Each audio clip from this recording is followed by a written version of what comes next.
This one was so bad. Five Nights at Freddy's 2. Because sure, the first one was, unbelievably mid, but guess what? Money talks, and it is loud. The first one made something like 15 times its budget, so, it was inevitable that Blumhouse was gonna fart out a sequel eventually. The part that I don't get, though, is, they very clearly ended the first one on a pretty conclusive note. So, how in the hell were they gonna justify a continuation of the story?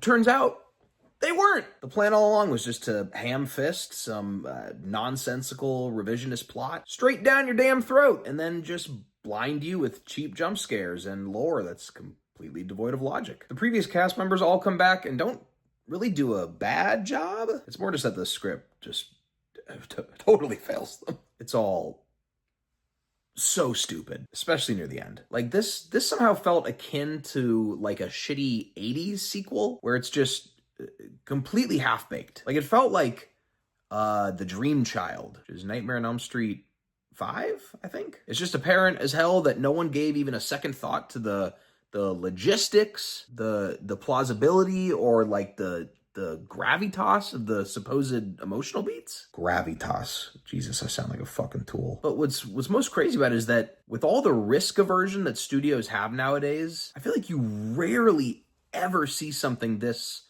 so obviously bad, even on paper, released in theaters. It's kind of wild. What else is fucking dumb? There's this shitty Pennywise aspect, this complete It knockoff possession thing that again makes no sense. It's just a thing with no explanation. And that alone causes it to break its own rules, right from the get-go. So that's again dumb. But then it leads to possibly the most unintentionally silly final 5 seconds that I've seen in quite some time. Oh, then they apparently take this thing that I guess is from the video games, which by the way I have no loyalty to, so sorry to all the fans out there. At least you got your dumb fucking movie. But it involves hiding yourself behind the animatronic animals' masks, and they just full send adapt it into the movie under the assumption that it's totally not going to look like the dumbest fucking rule that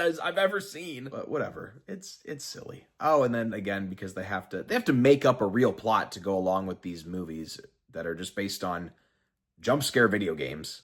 They shoehorn in this unnecessarily ridiculous twist that then also ends up being totally inconsequential within a span of 5 minutes. And then the worst part of all is that it's a horror movie, but these clunky, fucking, slow-moving, goofy-ass animatronics aren't scary at all.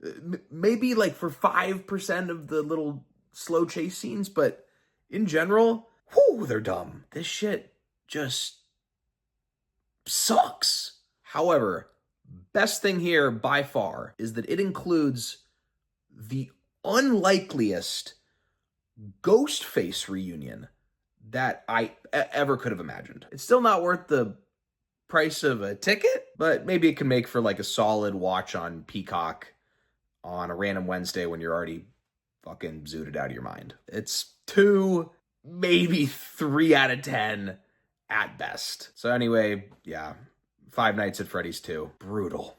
Inferion Channel, out.